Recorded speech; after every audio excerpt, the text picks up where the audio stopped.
Break બાદ ફરી આપનું સ્વાગત છે અને હવે કેપી ગ્રુપ ઓફ કંપનીના ફાઉન્ડર અને એમડી ફારૂક પટેલ સાથે અમારા સહયોગી યતીન મોટાએ ખાસ ચર્ચા કરી હતી. આવો જાણીએ. તો આજે આપણી સાથે ફરી એક વખત સીએનબીસી બજારના સ્ટુડિયોઝમાં કેપી ગ્રુપના ચેરમેન ડોક્ટર ફારૂક પટેલ જોડાયા છે. ડોક્ટર પટેલ, ખૂબ ખૂબ આભાર શોમાં જોડાવા બદલ. લાસ્ટ ટાઈમ આપણે જ્યારે વાત કરી હતી ત્યારે ઘણા બધા ઓર્ડર્સ તમારા પાઇપલાઇનમાં હતા અને ઘણા બધા ઓર્ડર વિન્સ તમે અનાઉન્સ કરી ચૂક્યા છો. ઓબ્વિયસલી એના ઉપર ચર્ચા કરીશું, પણ અત્યારની જે પરિસ્થિતિ છે FY24માં તમે એક રેકોર્ડ રેવન્યુ ગ્રોથ અને પ્રોફિટ ગ્રોથ બતાડ્યું છે, તો ઈ મોમેન્ટમ શું FY25માં કન્ટિન્યુડ રહેશે ને કઈ ટાઈપની ગવર્મેન્ટ પોલિસી તમને લાગે છે કે સોલાર ને વિન્ડને ફર્ધર બૂસ્ટ કરશે? પહેલા તો હું બી થેન્ક યુ કહીશ તમને કે તમે ફરીવાર મને બોલાવીને અહીંયા આગળ મારા વિશે, મારી કંપની વિશે જાણવાની કોશિશ કરી. ઓર્ડર જે આપણે લાસ્ટ ટાઈમ ચર્ચા કરેલી તે બધા અનાઉન્સ થઈ ચૂક્યા છે. 305 મેગાવોટ કેપી એનર્જી અને કેપીઆઈ ગ્રીનમાં પણ 300 ની ઉપર મેગાવોટનું સોલરની અંદર, રાઈટ, અને બંને કચ્છની અંદર, એટલે કે આપણે કરવા જઈ રહ્યા છે. આદિત્ય બિરલાનું કામ છે અને એનાથી બહુ મોટો રેવન્યુ ગ્રોથ હશે જ. કરેક્ટ. અને જે રીતે 24ની અંદર બંને કંપનીઓએ સરસ ગ્રોથ કરીને આપ્યો છે, આ નવા ઓર્ડર જે છે તે 25માં જ એક્ઝિક્યુટ થવાના જ. કરેક્ટ. એટલે એનો રેવન્યુ 25માં ઓટોમેટિકલી, તમારા છેલ્લા સવાલનો જવાબ આવી ગયો કે ઓટોમેટિકલી એનો ઇમ્પેક્ટ ત્યાં આવવાનો છે, કેમ કે બંને થઈને ઘણો મોટો ઓર્ડર છે અને we will execute by 25 March સુધીમાં ઘણું બધું કામ, એનું 90-95% કામ પતી જશે. કરેક્ટ. FY25માં ઓબ્વિયસલી આ બિરલા ગ્રુપનું જે તમે ઓર્ડર વાત કરી એનું એક ઇમ્પેક્ટ આવશે. ઓર્ડર પાઇપલાઇનની વાત કરીએ, કેમ કે ઘણા બધા PSU કંપનીઝ બી ઓર્ડર્સ અત્યારે આપી રહ્યા છે, ઘણા બધા બિડિંગમાં છે, બિડિંગમાં આવશે અને એક્સપેક્ટેશન માર્કેટનું બી છે કે એક વખત આ ઇલેક્શન પતી જશે, નવી ગવર્મેન્ટ આવશે તો ફર્ધર એક ઇમ્પેટસ ક્લીન એનર્જી પર રહેશે, irrespective of which government comes. તો ઓર્ડર પાઇપલાઇનમાં અત્યારે જે PSU સાઇડથી ઓર્ડર્સ આવવાના છે, પ્રાઇવેટની તો આપણે વાત કરી બિરલા ગ્રુપની, તો ઈ પાઇપલાઇન કેવી દેખાય છે ને તમને લાગે છે કે PSU હવે વધારે એગ્રેસિવલી આવનારા 6-12 મહિનામાં ફર્ધર ઓર્ડરિંગ? ઓફકોર્સ, જો 2030 સુધી આપણે 500 ગીગાવોટ જો પહોંચવું હોય તો PSUની મદદની જરૂર રહેશે જ.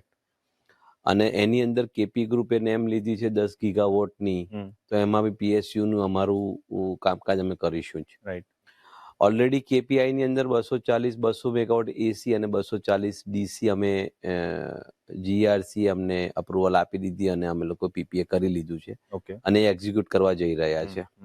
બીજું એક 50 મેગાવોટનું બી એક બીડ અમારું લાગી રહ્યું છે અથવા લાગી ચૂક્યું છે, પણ એનો PPA ને એ સાઇન થઈને આવવાનો બાકી છે. એના સિવાયનું ત્રીજું એક કેપી એનર્જીનું 30 મેગાવોટનું બી ઓલરેડી વી હેવ વન અને અમારી પાસે એ છે. તો PSCનું જ્યાં સુધી વાત કરીએ તો જેટલા બી પોસિબલ બીડ હશે એમાં અમે પાર્ટિસિપેટ થતા જ રહીશું. કરેક્ટ. અને પ્રાઇવેટ પાર્ટીના તો અમારી પાસે ઓર્ડરો ઘણા જ બધા છે કે એવું કહીશ કે આજની તારીખે 2.2 ગીગાવોટના ઓલરેડી ઓર્ડર ઇન પાઇપલાઇન છે.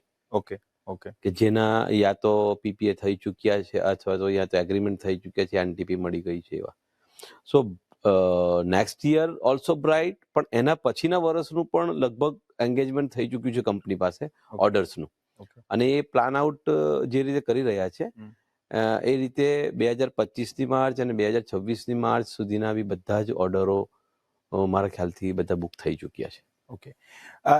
એઝ અ ઇન્વેસ્ટર અને એઝ અ મીડિયા પર્સન, એક ઓલવેઝ એક વસ્તુ હોય કે સરકારે આટલો મોટો મેસિવ ટાર્ગેટ રાખ્યો છે 2030 સુધી 50 ગીગાવોટનો, કેપી ગ્રુપે 500 ગીગાવોટ, અને કેપી ગ્રુપે અત્યાર સુધી એક્ઝિક્યુશન તો બધા સરસ કર્યા છે, પણ જે અત્યારે ઓર્ડરની સાઇઝ આવે છે જે પ્રાઇવેટ કંપનીથી મળ્યું, તો તમારી પાસે શું ટીમ ને કેપેસિટી ઓલરેડી છે જે તમે આ એક્ઝિક્યુટ કરી શકશો ગ્રાઉન્ડ ઉપર ઓન ટાઈમ?